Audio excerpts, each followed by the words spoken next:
Welcome to Same Cast Different Day podcast. I am Martel Roland. And I am Tina Marie. Oh hey girl, how you doing? Hey, how you doing? I ain't seen you in about 3 months. I ain't even talked to you about 18 days.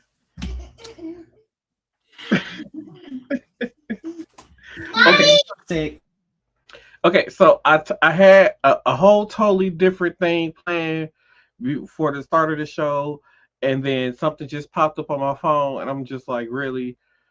So this is about our dear president that he just put out on Truth Social. Our fabulous Rudy Giuliani, a true warrior and the best mayor in history of New York City by far, has been hospitalized and is in critical condition. What a tragedy that he was treated so badly by the radical left lunatics Democrats. All and then he put all and he says all and he was right about. I don't the grammar. I don't know. That's the Trump thing. Oh, all and he was all right about everything.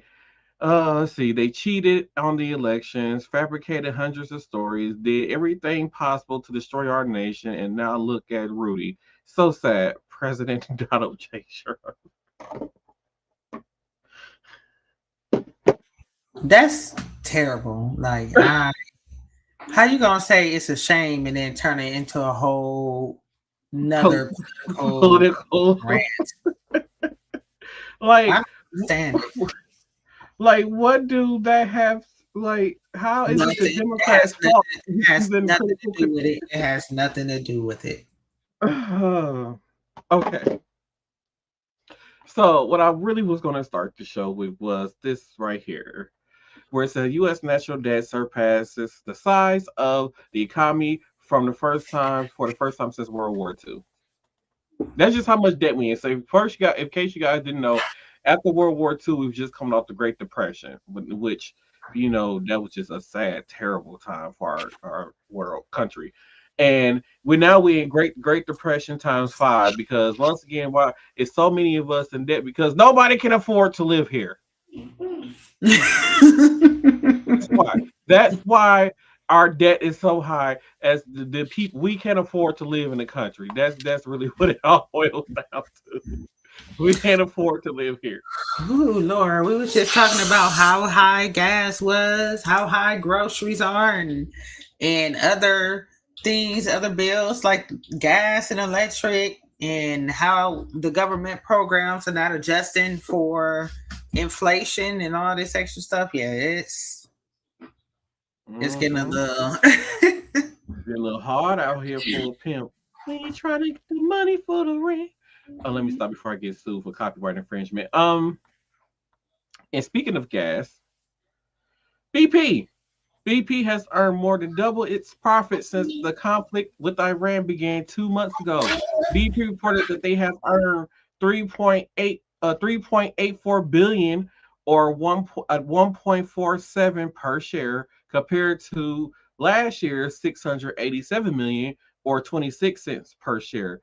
Gas prices are at their highest point at gas prices are at their highest point since 2022 at 423 according to AAA. Now, this was actually published like a week ago. Gas prices now the highest I seen is 479. Tina said that she's seen 499 for gas prices. I saw two specific gas stations that were 4.99 in different areas of the town, One of my and one coworkers, of them and one of them was a BP. see one of my coworker, he was like, he tried to make a bet that gas prices are gonna go down by next week. I said, dude, we're getting closer to a holiday. Like gas prices aren't gonna go up. They go up near holidays. Like, well, they know that It's there's not gonna a be a lot of people. damn Mother's Day. Thank you very much. Merry Christmas. And they know that a lot of people are going to be doing a lot of traveling during the holidays, especially with Memorial Day coming up. So gas prices are going to continue to rise. Woo, child, they ain't traveling on Spirit Airlines though. That they ain't doing. Post Spirit, if you guys don't know, Spirit Airlines has completely shut down. They stopped operations. They went to the government for a government bailout. And from a story that I heard, was that the federal government was going to offer Spirit Airlines a $5 million bailout. But in return, the government said, "Hey, we want to own 90% of Spirit Airlines." No. So Spirit Airlines was just like, "No, we just rather shut down." So the reason why the government wanted to uh, own 90% of Spirit Airlines from the story, the source of the story, from one of the stories that I heard was basically, as you know, our government is broke from Donald Trump overspending and not charging people who their fair share in taxes. So we don't have the money to go buy the expensive aluminum and things like that to build like our jets and helicopters and all these other kind of things. So what the government was going to do is by them giving Spirit Airlines $500 million and for 90% ownership of Spirit Airlines, hey, we're going to take some of your jets that's already made, that's pretty much built already, and we're just going to turn those into, U.S. Like like flight like for attacking stuff. Like they're going to take those, probably either scrap them or take the metal. Fighter jets. Yeah, there we go. Jets. Okay.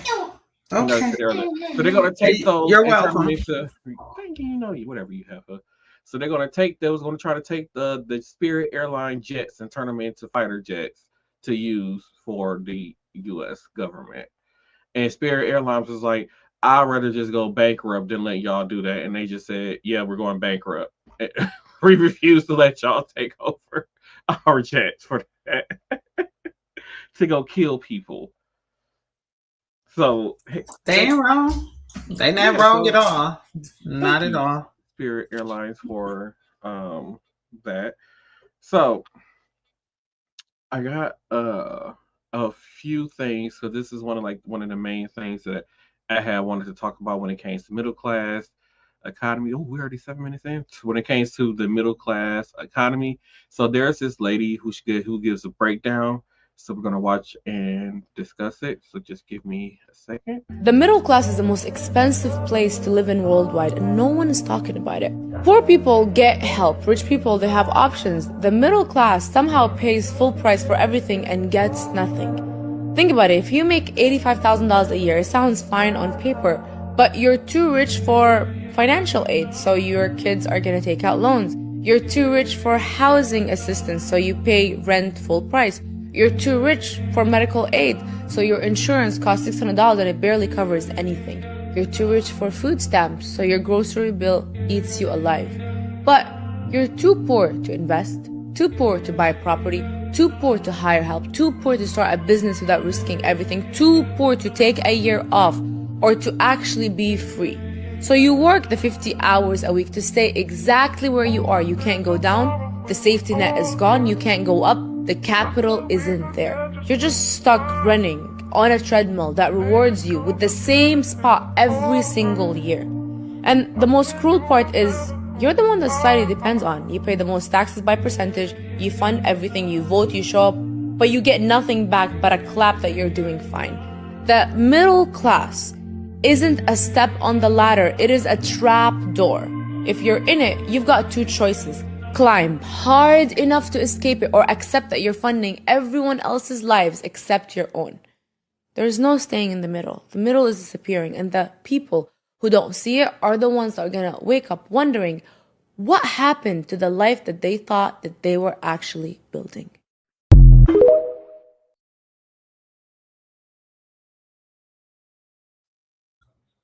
I mean, well said, but who is she and what makes her an expert? I just came across it online. I'm not exactly what she expert in, but it kind of makes sense. That's why I'm saying, like, that's why I titled the video like the middle class is being destroyed, because the way how things are going now, there's not going to be a middle class people left. Like she was saying, like the middle class people, we fund everything because not like I said, you have the top 1% are getting tax cuts to the point where they're just not paying taxes at all. And then we fund the food stamps, the free child care, the free health insurance that some of those people get. We fund all that stuff. Like all that stuff come from middle class tax dollars. Now, yes, some of that do come from the lower class people, but that come from the purchase of things. Um, but we have more of it that is coming out of our checks, and then we go into the store. We know we're paying more to sustain the lifestyle that we came accustomed to, so we're paying more for a lot of stuff. And yet, like she said, like when we need help, there's no safety net for middle class people. There's no food stamps. If I go home, if I'm hungry, I can't go down and say, hey, I need some type of food assistance. They're like, oh, you make too much money. Yeah, but I'm still struggling, you know. um there's like you were saying about the like the cost of electricity, which I was going to talk about later in the show because I wanted to talk about data centers. But the cost of electricity and heating is going up. Like there's a proposal here in Wisconsin where they're talking about increasing the cost of electricity another 2%. And once again, us middle class people, we're going to have to pick up that cost of that 2% of everybody, because once again, those people who are considered lower income, who make $25,000 or less, those people are the ones that's going to qualify for the energy assistance and all them other kind of programs that helps them keep their lights on. But there's no one to help us keep our lights on.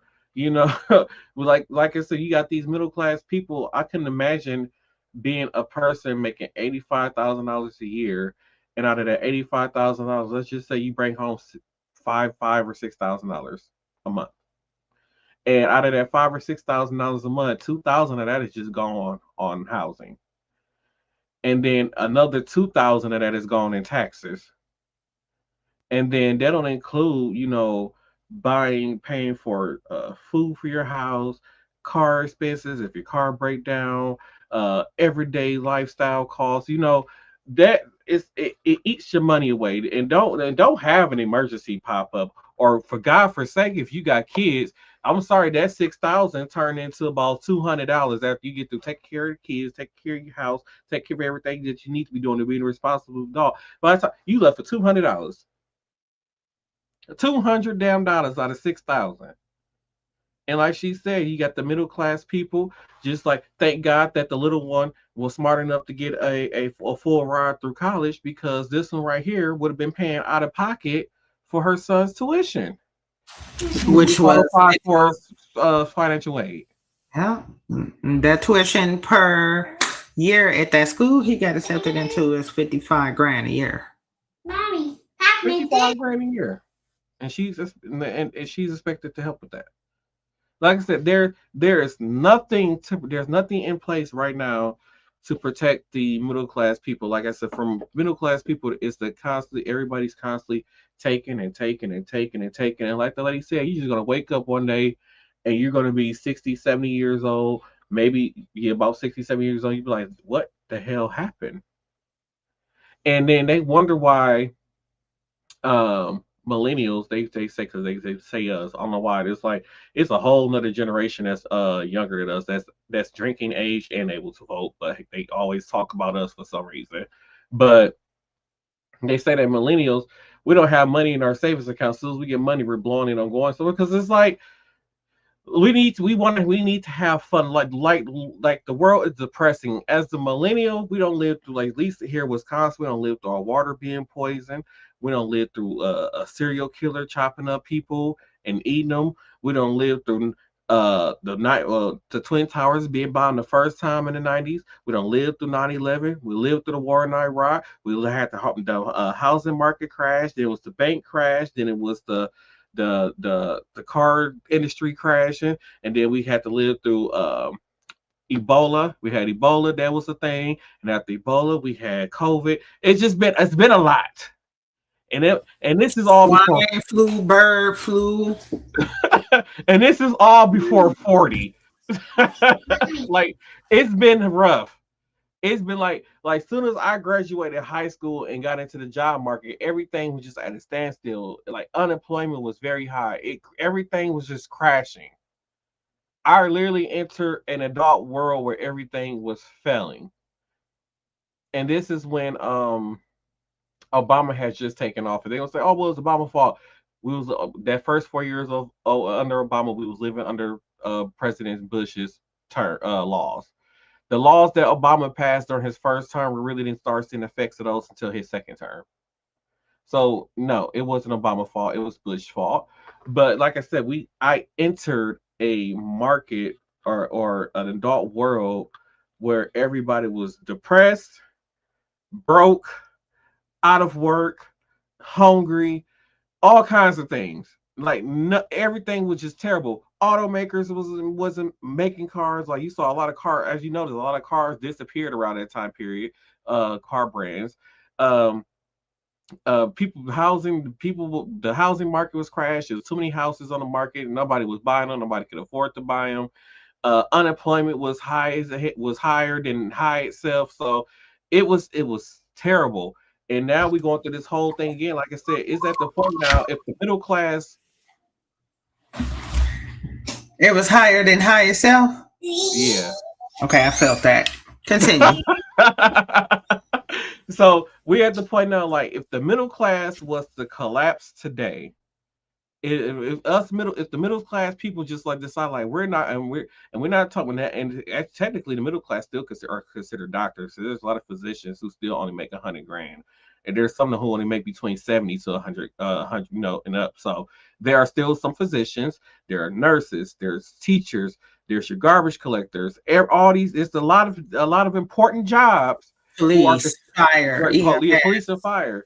There are a lot of important jobs that's considered at middle class, and if those people are out of work, there's no more food stamps for the poor.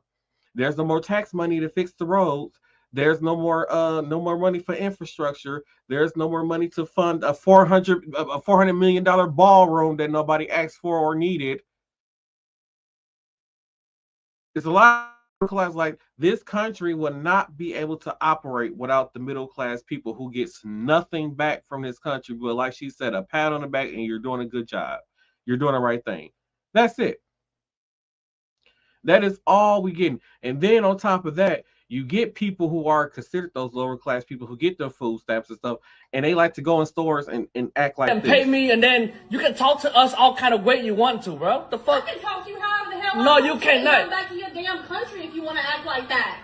Back to the. You just told me to go back to my country. Yes, I did say that. Bitch, I saw your fucking EBT card in there. Guess who? So what? Guess who paid for that motherfucking So shit? what? I did. Oh well. Bitch, you know how. How you want me to feed my kids? I'm fat.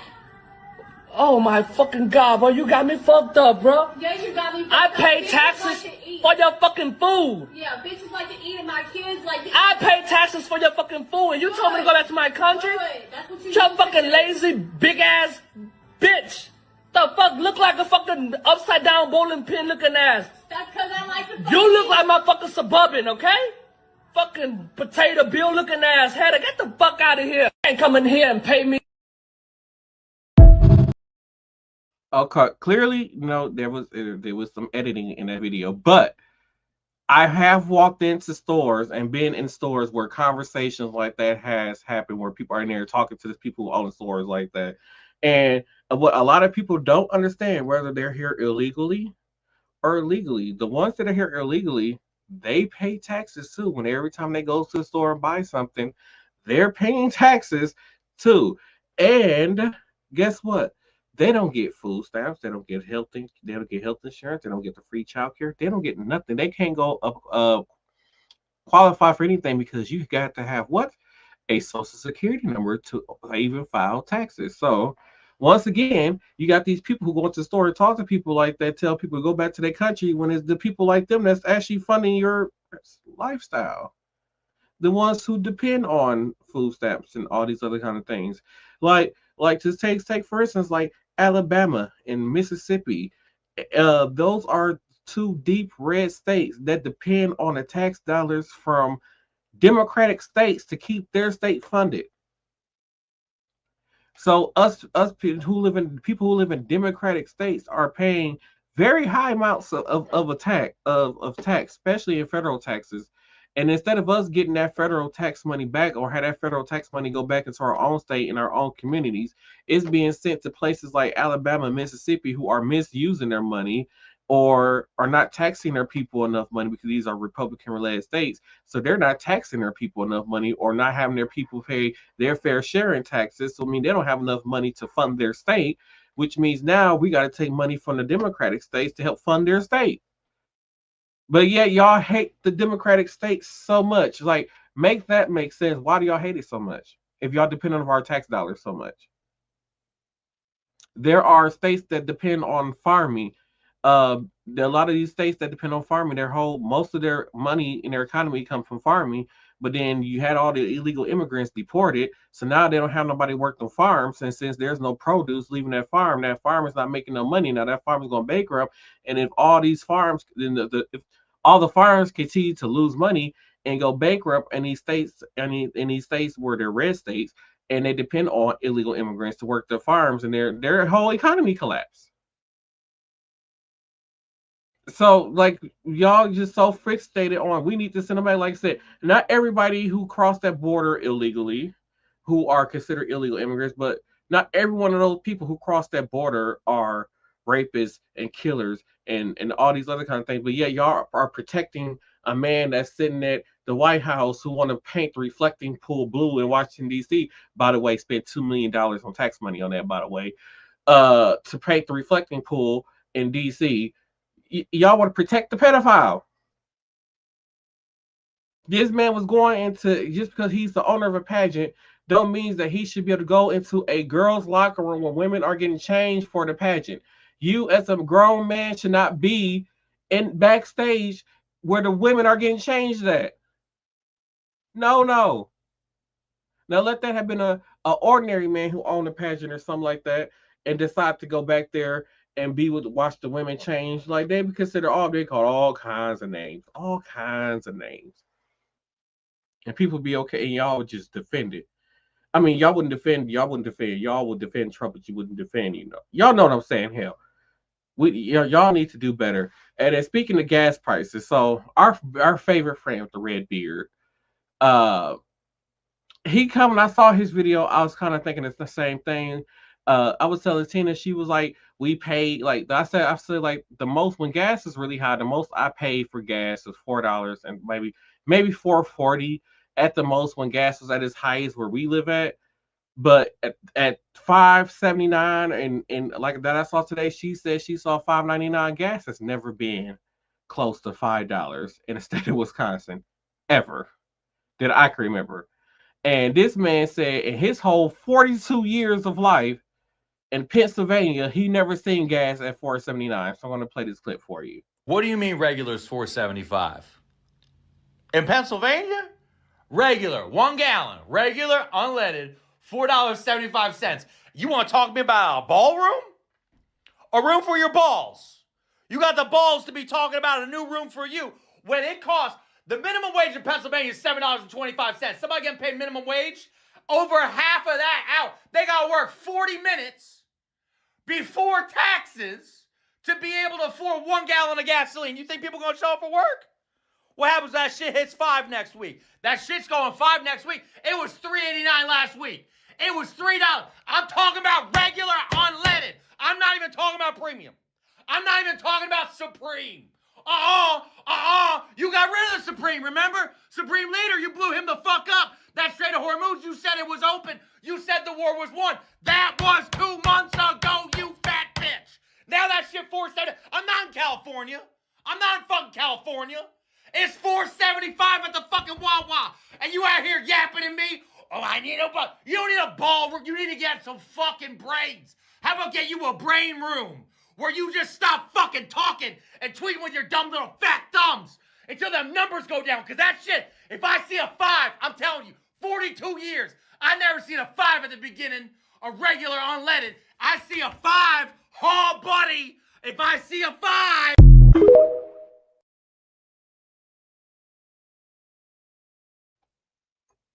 I hope he don't see a 5 because I hope he don't see a 5. Please don't make me a 5 in Pennsylvania. I'm just saying, I hope gas don't hit $5 because man, I do not want to see that guy angry in real life. But that just drive home again. His neighbors gotta be fed up. Got to. That escalated quickly. He was talking about gas. Then he went to the war, but somehow connected everything back in that rant, and it was beautiful. It was because it's like all these issues going on. Like we are out here struggling. We're struggling. We're Well, I'm still fat, so I ain't that hungry yet. But I'm getting there. I'm getting there. And you got the nerves to want $400 million for of taxpayer money for a ballroom. You spent $2 million on painting the reflecting pool. Oh no, guess what? He wasted more tax dollars for Kid Rock to use uh American helicopters of Army helicopters to film a damn promotion for his concert. And the dude, what's his name? The Pete, I think it's the Pete dude that was in that damn video. He was in the video with Kid Rock too. So we're using taxpayer dollars to fly these military helicopters to promote Kid Rock's tour. We're using tax dollars because those pilots work for the United States Army or Air Force. Well, I don't know what branch they're under, but that's the damn Army that's get paid for by with our tax dollars. So we're using our tax dollars for Trump friends to film promos for their concerts. But gas is about to be $5. Listen, I just live here in the United States of America. I mean, at this point. Okay. I'm done. I'm done with talking about that part of the show. Let's head into some Aaron Parnas news before I start going down the whole rabbit hole, and it'd be a whole episode, and I ain't get into the rest of the show. And it's a lot to kind of get through. So let's head to this first clip. We have some huge news right now that broke overnight that everyone needs to know about because Louisiana's Republican governor is set to announce the cancellation of the upcoming May 16th elections, even though voting has already begun, so that he can redraw the congressional maps and eliminate 2 black majority districts to disenfranchise black voters in the state of Louisiana. This is simply unheard of. Absentee ballots have already gone out. Early voting begins any minute now. And Governor Jeff Landry, according to the Washington Post, will announce on Friday the cancellation of elections so that they can redraw the congressional maps, eliminate the black majority districts, and then hold the elections again at a later date before November. Here's the problem. The primary elections have already begun. Ballots have already gone out. People have already voted. And so they're literally about to cancel people's votes and cancel the election. Is this legal? No one knows. But everyone needs to know about it. Spread the word. Follow for more.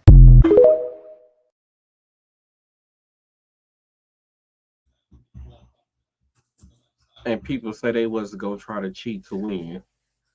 Who said that? I heard a lot of people say they was going to try to cheat to win. What you mean? The people they just don't want to admit it. Yeah. So you're basically going to take away these districts that are heavily carried by Democrats. You're just going to write out their seats. So basically, we're going to give those seats to Republicans, and then they ain't got. And then when y'all redraw the map or whatever, then it's going to be more Republicans voting in that election now because that district going to have more, people from the previous district. Y'all get what I'm trying to say. Basically, they're expanding the Republican district, which means it's going to be more Republicans voting in that district, which means more than likely another Republican is going to get elected in that district. And then by them eliminating other districts that's considered Democrats, that means that they'll be able to have more control of Congress and the House because there'll be more Republicans in the House and in the Senate and Congress once these unfair elections are done. I'm so sick of this. That's what I say. You got a headache over there, buddy? Yeah, it's like it hasn't even been a full 2 years yet, and I'm sick of it. I really am. I'm really sick of. I'm sick of these. I'm sick of this country. I'm sick of the people in this country. I'm just sick. I'm sick of it. Let's head into this next clip before I go down another I get more depressed, and then next thing I know, I gotta drink a whole bottle of something before I go to sleep. We have some big good news that the world needs to know about. After 16 years, every single state, including DC and Puerto Rico, has passed some form of rape kit reform, and it's being led, this effort, by Mariska Hargitay, who is none other than Olivia Benson on Law & Order SVU. Here's what you need to know. For the past 16 years, Mariska's foundation, the Joyful Heart Foundation, has led the End the Backlog campaign. And the goal is to end the backlog of rape kits in the United States of America and drive real rape kit reform. The 6 pillars of the reform include mandating the submission and testing of all backlog kits, requiring the testing of all new kits, creating statewide tracking systems for kits, conducting statewide inventories, ensuring survivors have access to status of their kits, and dedicated funding to support submission, tracking, and testing. And while this week Maine became the final state in the 16-year-long push to pass legislation that reforms the rape kit system in the United States of America, providing hundreds of thousands of dollars in funding to ensure that we end the backlog. It's pretty big news. Spread the word, follow for more.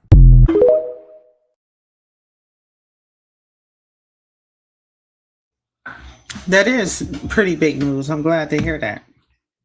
Yeah, so me being oblivious to this, so I didn't know that we had backlogs on rape kits and stuff like that. Like, I figured somebody was to say they got raped and they had to do the whole rape kit thing and for it to be tested on. You think that that'd be something that'd be done like right away? For it to be a backlog where he said like it's a year or so or even longer before a lot of this stuff is done, like it's a lot of rapists out there.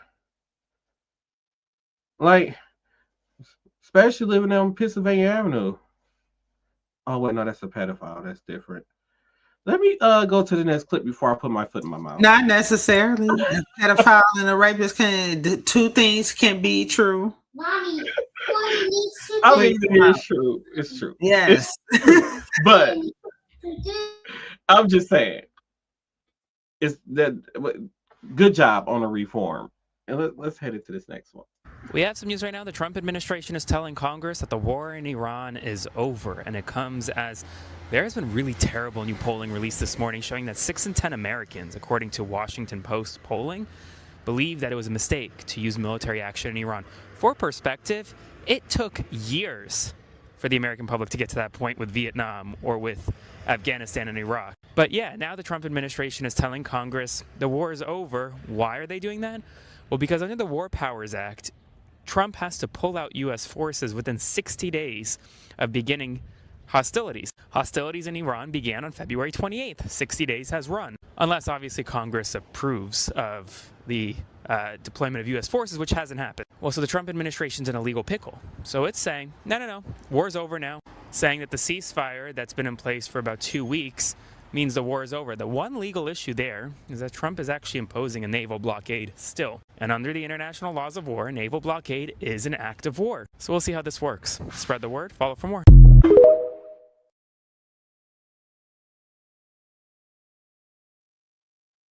So speaking of blockades real fast, so right now Trump currently has a blockade on Cuba. Gas in Cuba right now is $40 a gallon.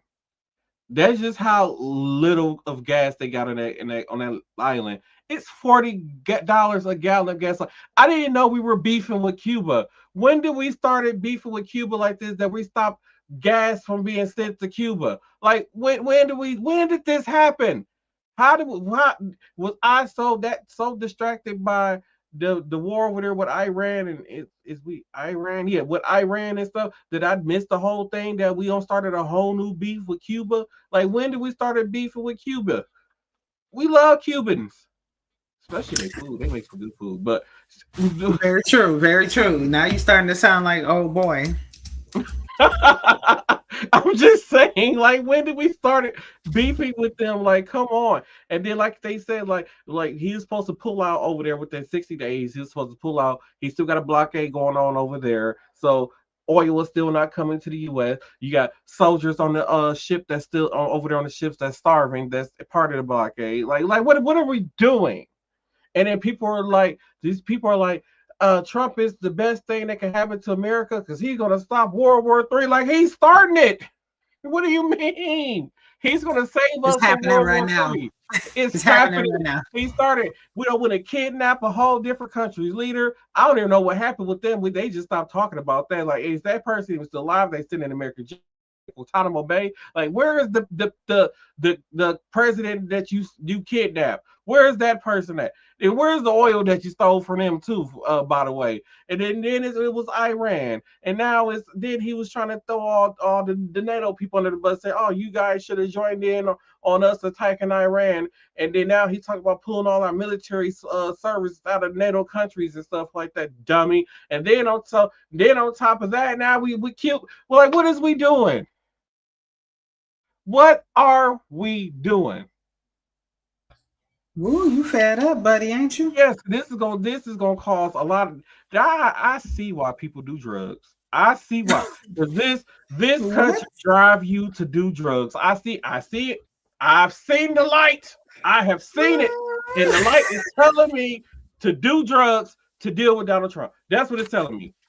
That is not what the light is saying. Don't listen to the light. That's not the good light. That's not the good light. Don't do it. Don't walk into that light. What are we doing? He's steady causing war conflict. He don't want to fund no programs. He don't want the Department of Education. He don't believe in equal rights for education across the board. It's just everything is just so messed up. And property tax is still so damn high. So I forgot to talk about it. So in Wisconsin, well, here locally, I shouldn't say Wisconsin, but here locally, so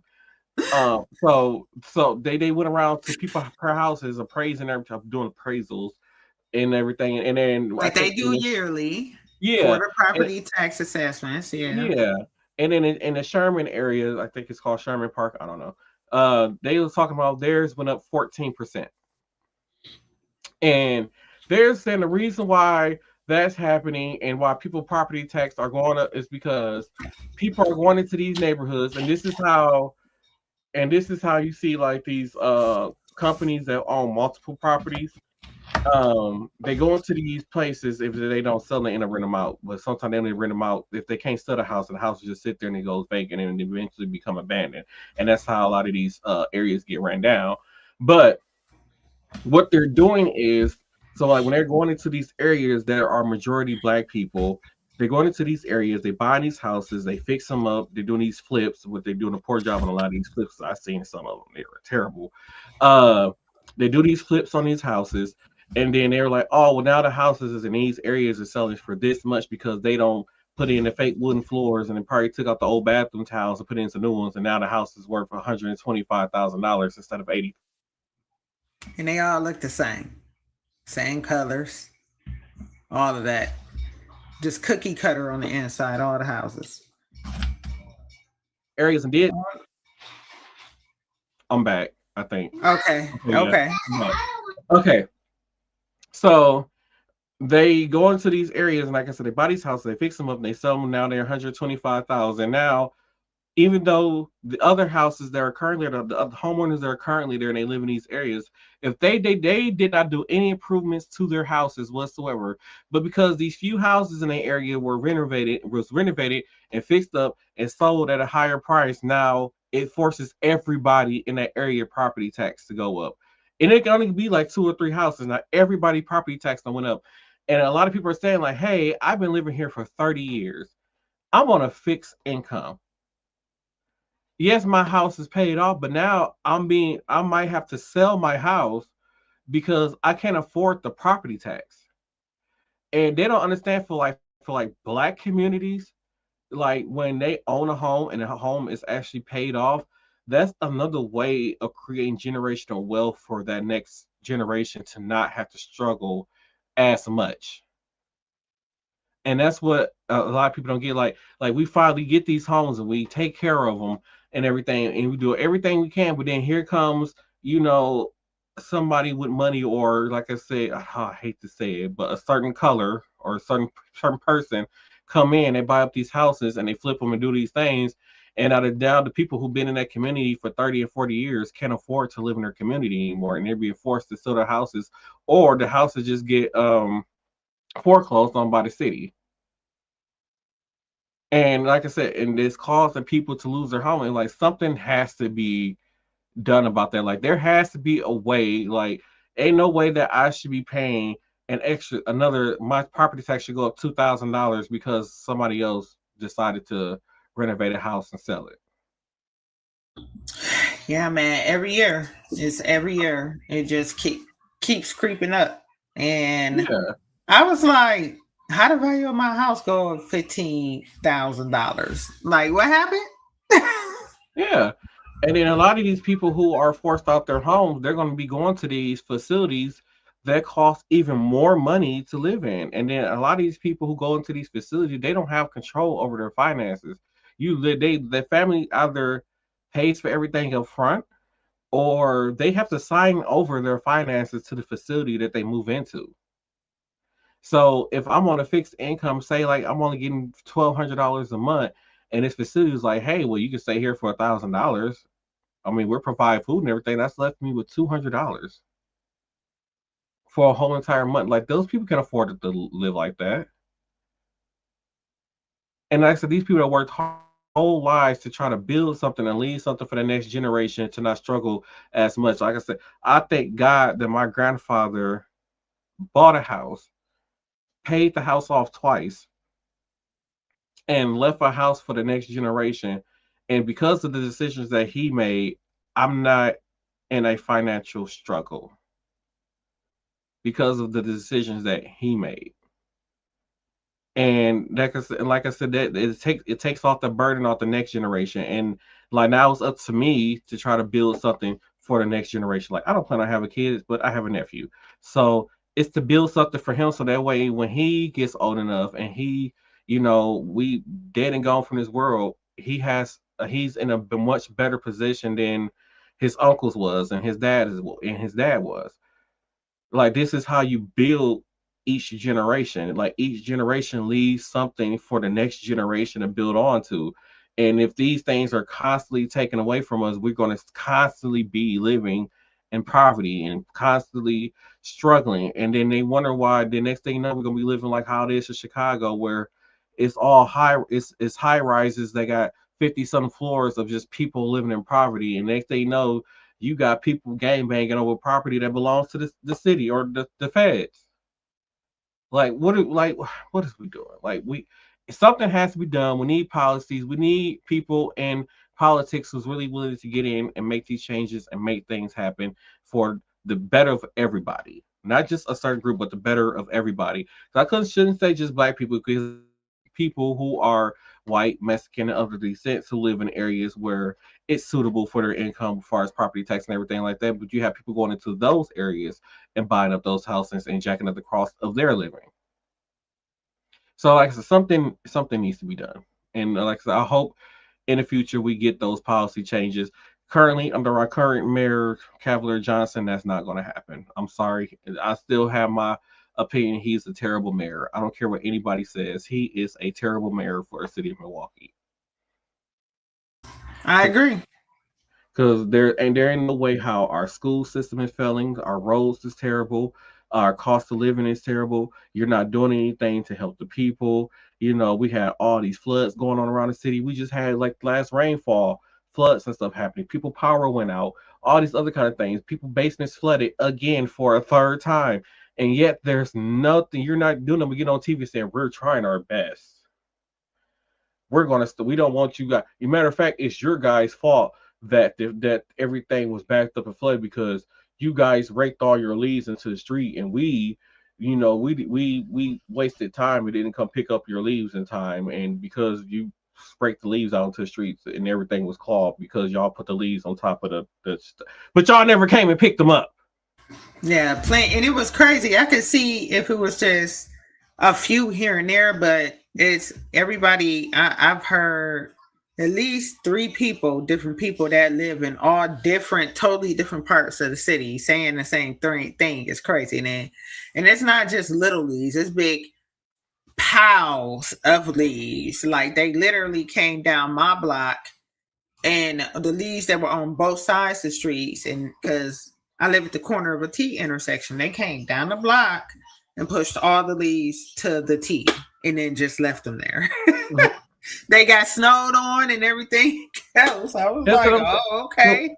like at the top of my block. So I live on a dead end part of the alley, so it's one way out on my alleyway to get out into the streets or whatever. So at the very top of the alley, as soon as you got up to go up to the get to the top of the alley to exit, to your right in the street was a pile of leaves. That pile of leaves from October until they finally came and picked them up mid-March. It took them that long to come pick it up, and then by the time they came and picked that stuff up, we was already getting rainfall here. For some reason, we got a early rain season this year. And like I said, every time it rains, it floods because you guys won't come around and do your job. Now you want us saying, well, next year or this year, when the fall comes and stuff, instead of us coming to pick up, you guys just break it onto the street and we do our jobs and come pick it up.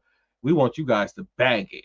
That's the only way we're going to pick it up. I'm like, well, no, I'm not bagging that. So it's just going to sit out. It's going to sit out there in the street. I'm not bagging anything. So it's like, instead of coming up with actual solutions for the mistakes that y'all made, you want us to do more work, y'all job for y'all. And then you're probably still not going to come get them.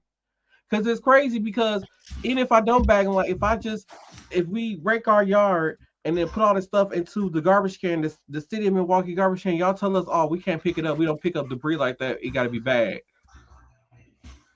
But then we raked it out to the street. You still didn't come pick it up. Correct.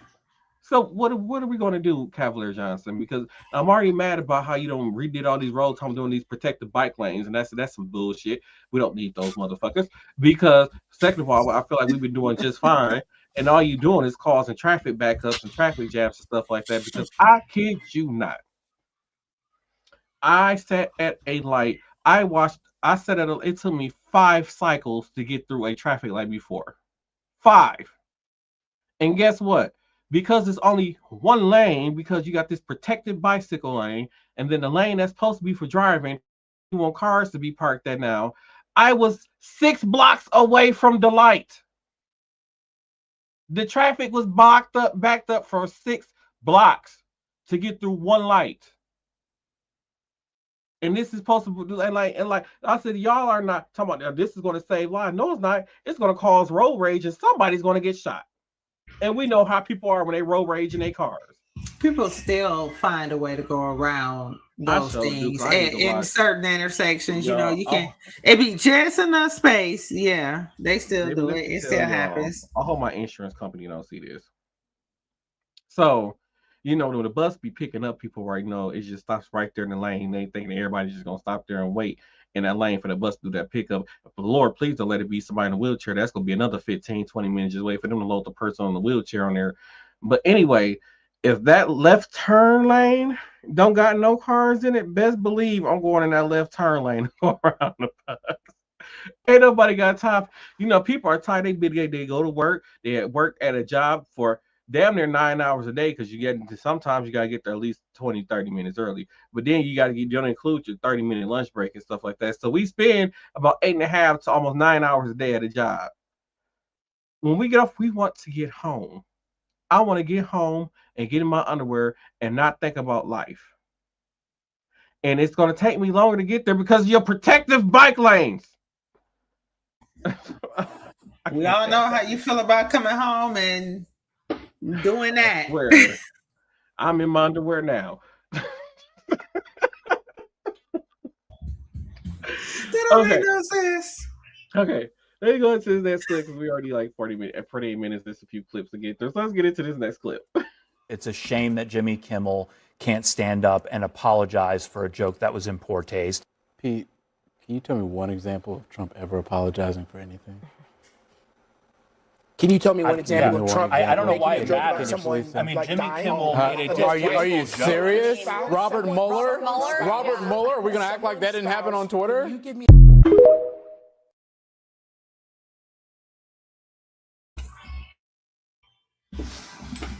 It did happen. It happened. It did happen. And it's the fact that he couldn't think of nothing make it even more worse. It just made it even more worse. Really, this man says whatever he wanted to say, and as soon as somebody says something bad about him, you need to apologize. Fuck that orange Cheeto. Let's go on to this next video. Quickly tell you, I was sitting next to Caroline Levitt. the press secretary's husband. He was one of our guests. He was seated right next to me, and right as the dinner was starting, the national anthem happened, and then he kind of leaned over and said, I watched you on TV, you do a great job. You need to be very safe. And he was just very serious when he said that to me. And he kind of looked around the room and he said, there are some...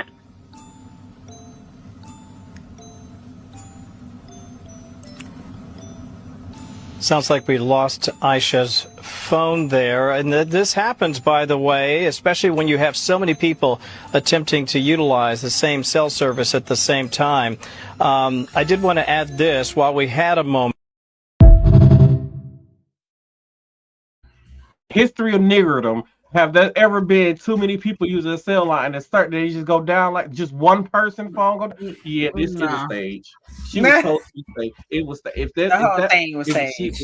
It was staged like it was staged where he could convince these dumb idiots that he needs a $400 million ballroom to be staged. And you know what? He's the only sitting president to have made billions of dollars being a president. He's the only president to actually what's his name? Jimmy Carter. I think it was Carter. That man, when he left the office, he still lived like a regular middle class person. That man made as a retired president. He was living only off that $150,000. He was living like a true middle. He wasn't far as I know of, and in my life, I knew nothing of Jimmy Carter. I knew nothing about it. I knew nothing of him. I didn't hear about him going to do speeches. I didn't hear about him doing anything, doing stuff from going around getting paid for appearances and stuff like that. I didn't hear of it.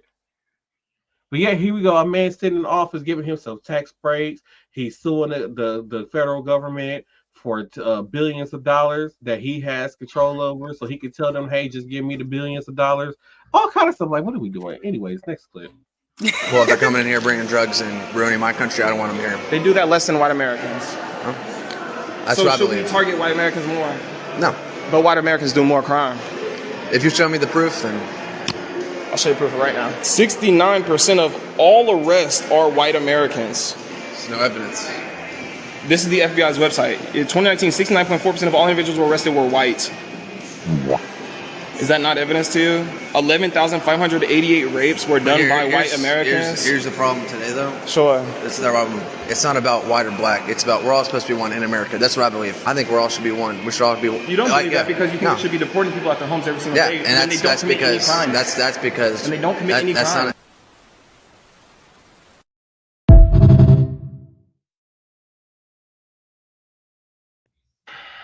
He said, "Hold my beer."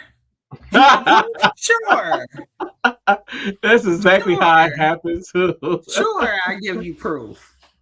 And then I'm glad you asked. Then he was like, "How do I know? Like, it's literally off the FBI website. Like, how much proof do you need that white Americans create or commit more crimes than anybody else? Like, how much more do you need?" Okay, like, duh. So this next clip is a bit of a doozy. But it was what I was talking about earlier when it came to like data centers and stuff like that, and how data centers could be costing us much more in the future. So I want to play this clip and then we're going to discuss. Keep the doors closed all the time. It's a sunny afternoon in Atlanta, Georgia. But inside Carolyn Kane's 3,000 square foot home, it's cold. I'm walking around in a ski suit, trying to stay warm in the winter. My fur jackets. It's just one of the ways Kane has tried to beat her skyrocketing electric bills. So effectively your bill had almost doubled in like 2 years. Yeah. She's now turned off her heat and water, leaving much of this home hard to live in. So where do you live right now? I live in a little apartment in the back. Is Carolyn's story unique?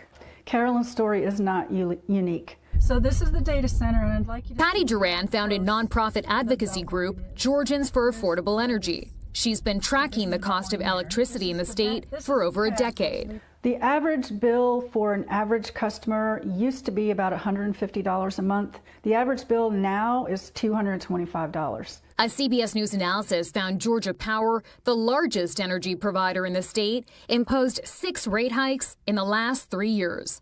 during which time the Vogtle nuclear power plant came online and Georgia saw a boom in data centers. Data centers, Duran says, came to Georgia for discounted power. So data centers are actually paying less for electricity than Far residents? less. Across the country, new data centers are driving up utility bills in at least 13 states. This analysis found Americans who live near data centers are paying as much as 267% more for energy than 5 years ago. And in the next 5 years, the amount of energy consumed by commercial buildings like data centers in Georgia will more than double.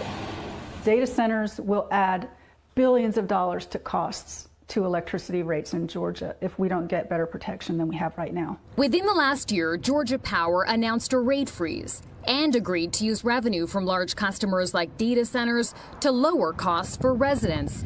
Georgia Power denies passing the cost of data centers on to others. There is no risk that residential customers will end up paying for the costs of this large growth, including data centers. But for Georgians like Kane, already taking extreme measures, I guess maybe it is time, give up my home. It might be too late. Chanel Call, CBS News, Atlanta, Georgia.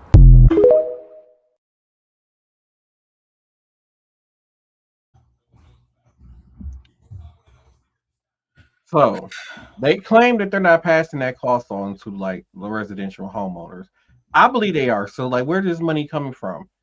If y'all not charging them what you charging a resident for electricity, where is y'all making up for this cost from for the electric that these data centers are consuming? And like she said in that clip, people who live near data centers are paying 267% more in electric bills. Mm-hmm. That is a high price hike. And I believe that one lady, she said one bill was like $250 and I saw another one. They had shown that clip to them. Her bill was $600 for 1 month for her house. 600. That's some people on low income rent, just for electricity. Mm-hmm. And yet he got money to spend $400 billion on a ballroom. You're not gonna let that ballroom go, are you? I am not. Like I said, people are out here. That lady was walking around her house in a fucking coat. She had on a full coat and fur coats and boots and all kinds of space heaters to keep herself warm in a small, tiny apartment in the back of her house because she cut off the heat to other sections of her house because that's what I was talking about, like how I don't know if they do energy. I'm assuming there's some type of energy assistance in every state because I believe it's government funded, but how they didn't adjust for inflation of these things, and a lot of people and a lot of companies can afford to give their employees raises. A lot of companies are downsizing, things like that. And it's like the cost of energy related bills has went up, right? They go up every year. But wages have not gone up, and now you don't want to make it so that energy, like these programs to help people like energy assistance, you're not moving the requirements up high enough still. They got to go by the poverty limit. Mm-hmm.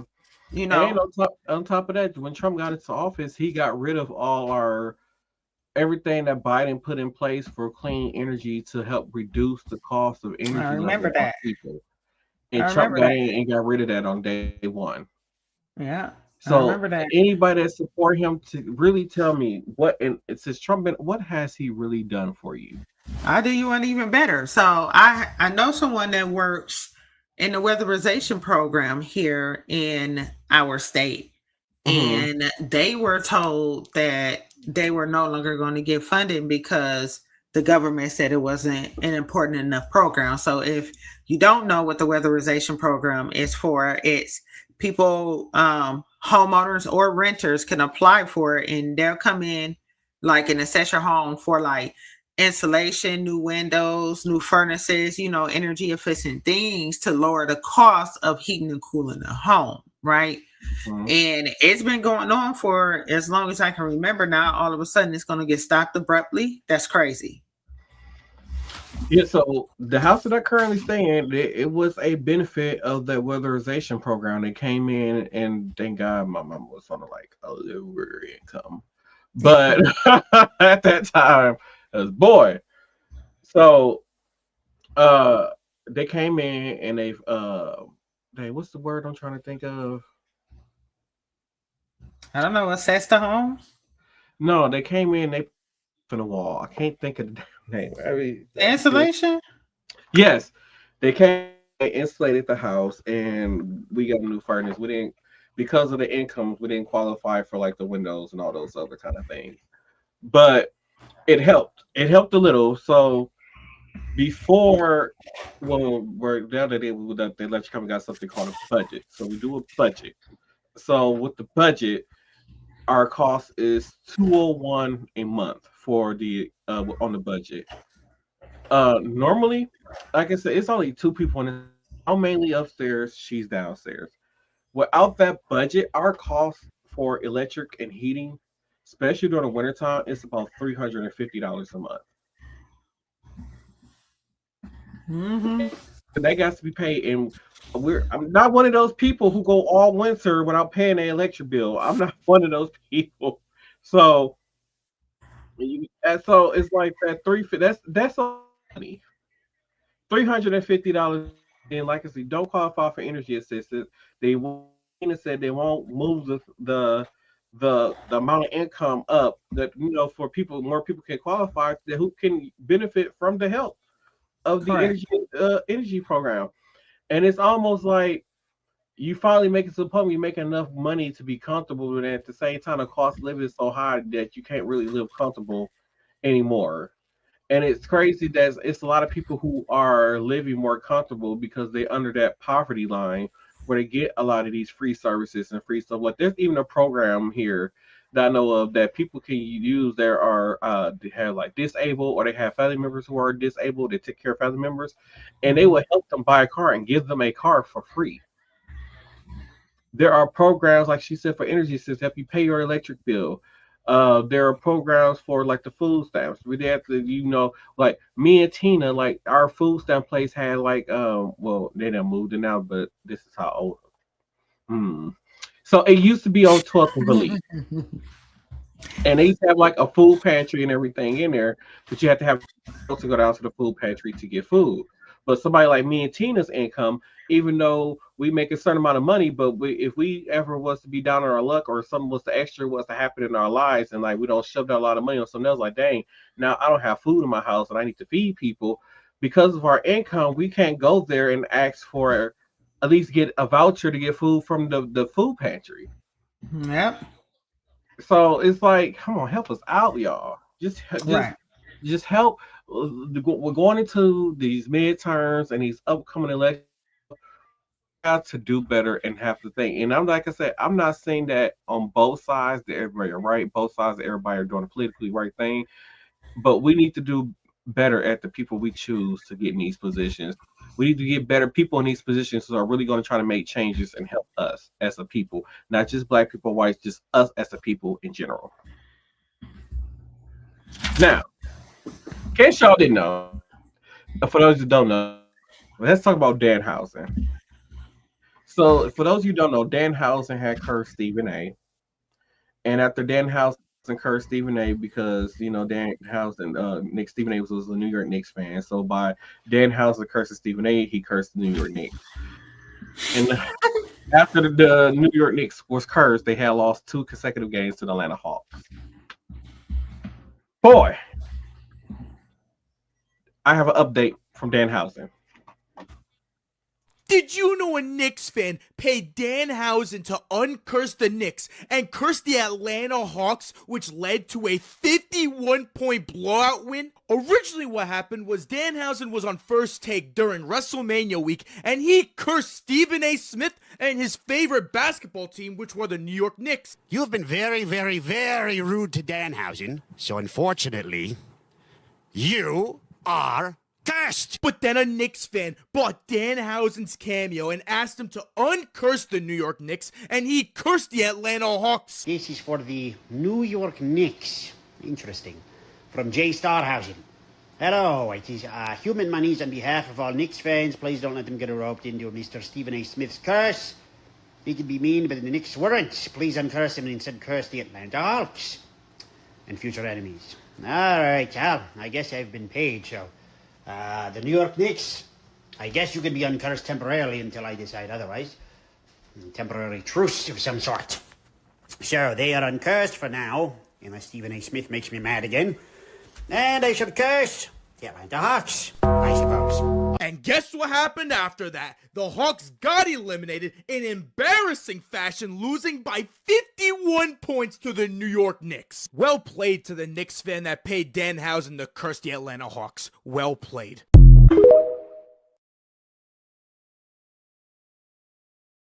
Why didn't know he looked like that?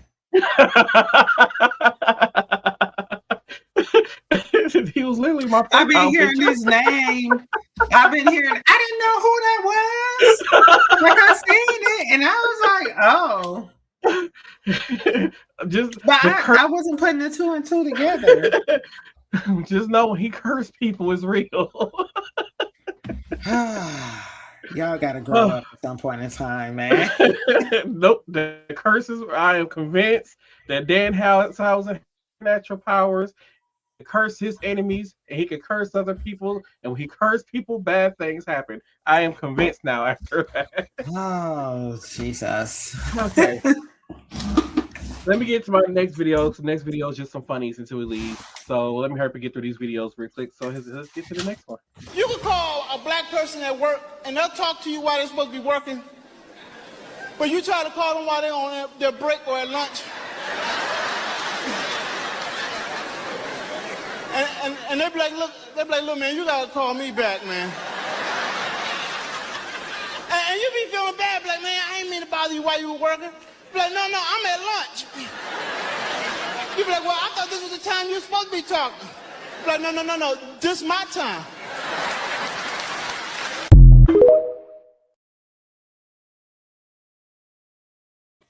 So I agree, but then I be trying to tell Tina. I be trying to tell Tina, y'all. She want to call me on my break time. I'm like, why? Be like, why are you calling me at this ungodly hour? Oh, but that is so accurate, though.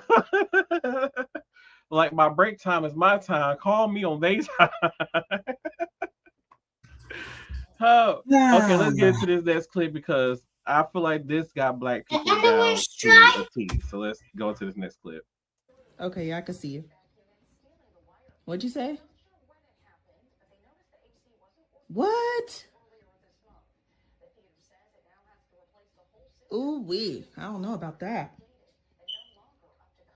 Yeah, that's crazy. Bed bugs? Oh my God. Yeah, I'm not doing anything. I'm over here at Granny's house. Who got bed bugs? Yeah, I know. Well, she has a washer and dryer. You want to come over here and wash your bed bug stuff? Yeah, bring it. How many loads you bringing? She don't mind. You don't know. What? Who you talking? A friend. They ain't bringing no motherfucking clothes over here washing with no bed, but hell no. I'm finna go, I gotta go take Jean to the wash house. They can ride to the wash house. You're down the street? Well, just come on. I don't know why you doing that. All right, we'll see you when you get here. Okay, bye. They ain't bringing no clothes up in here. Why not? But not in my house, not with no bed bugs. See, I know about them bed bugs. No. Tell them to take their ass to the wash house where I'm going to pick Gene up and take him and wash and let bed bugs get all over the wash house. Oh, my God. But she says she don't have no money for the wash house. Well, you better give her some. You ain't going to get bed bugs if they use your wash house. I know it, because she ain't coming here. Take her to Lacey to your house. No, my washing machine is broke. Now, why are you lying? You better fix up a good one. No, she sure ain't coming in here. So you better fix up you a good life. You don't think that was a good one, you better find one better. That's a shame. You shouldn't be like that.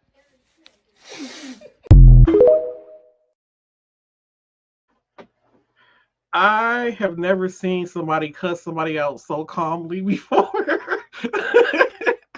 It was The Rock for me, and then when that Rock stopped, like, who got big? Black people don't play about them bringing no bed bugs into my house. Talking about using my.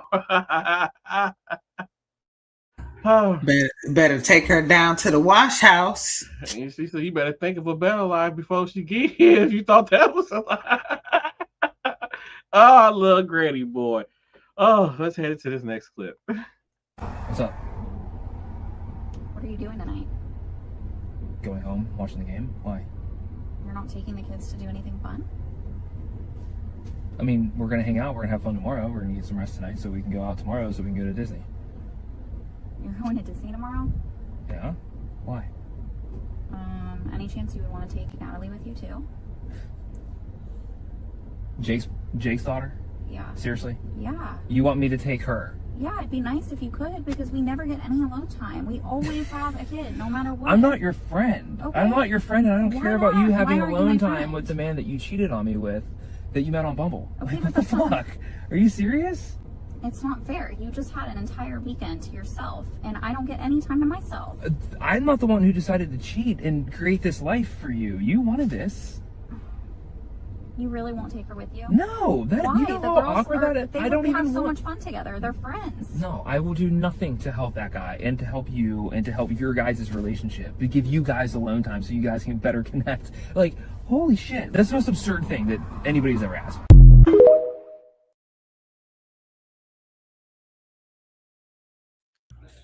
Now, I would have been like, I don't even babysit my own kids. I tell everybody that. I don't babysit my own kids. I'm sorry. I was talking to Tina about that earlier, and I was trying to explain it. She was like, "Well, where is the baby mama ass?" And she asked me questions like, "I know these people."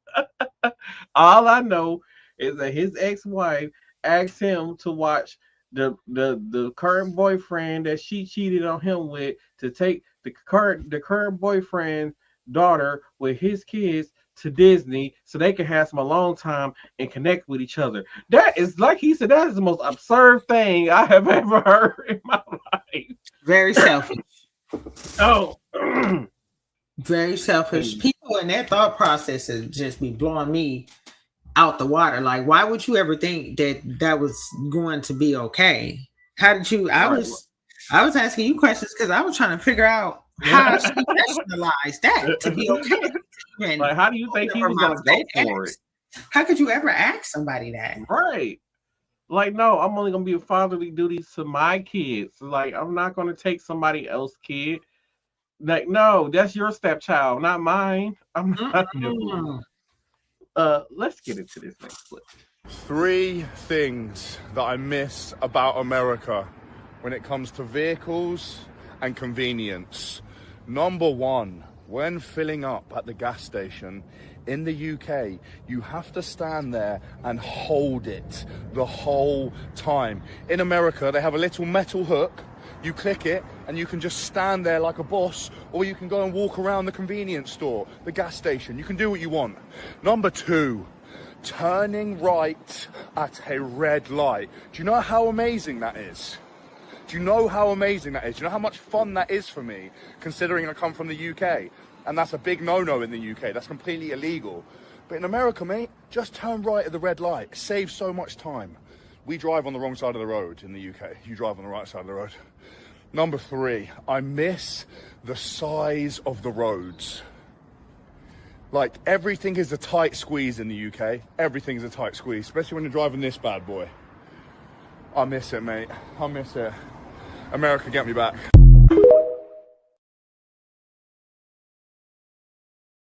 Come on back. And that wasn't even a big truck compared to what we have on the roads here. Okay. Let's get into the next one. It's this one and one more, and then we're out of here. This thing, the last one is only 16 seconds. But here we go. Hope you die, you fucking prick. Oh, shit. Fuck you, you pussy. Shooting a gun up in a building. I got every right to say what I want with all due respect, officer. So fuck this cocksucker for shooting up our building. And I hope you rot in hell. And I can't wait till your son realizes what a piece of shit you are. I'm gonna make sure you rot. I'm gonna make sure you rot, cocksucker. Fuck you. What happened? Some asshole up here, our plumber, decided to shoot off his gun because he's a psychopath. Because our landlord and owners rent to their family and friends that are all fucking psychopaths. So we had a guy die of a drug overdose on the first floor. They're still trying to rent out that apartment. And now we got this asshole shooting off a gun. So I want the whole neighborhood to know the owners of this building ruin our safety on a daily. He was in the middle of our building, drunk, fucked up like he often is, just sitting there smoking where you're not supposed to be smoking, and decided to shoot off his fucking gun, and then scream and yell at his wife or someone. Because that's the kind of pieces of shit we have in our building. Right, Beck? There's our manager. Hi, Beck.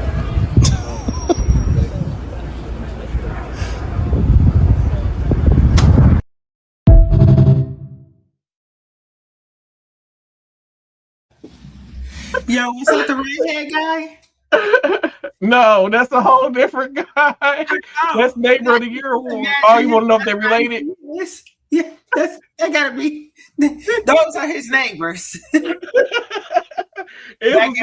was the downstairs point for me. He was pointing downstairs. Died from a drug overdose. He was smelling That's how you know you fed up with your neighbors. You just so happy with their shit. They gotta be roommates. And that's the building manager right there. Wave to him. Okay, with people. Okay. Here go the last one. I'm sorry your parents are brother and sister, and you're a fat sack of inbred shit. Now move, idiot. Oh my.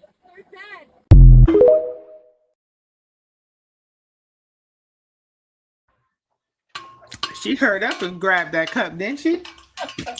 Well, that got straight to the point. Don't waste no time with that one. She was all their dad. Like he gave a fuck. Didn't waste no time. Okay. I enjoyed y'all in this episode. So let's head into final thoughts.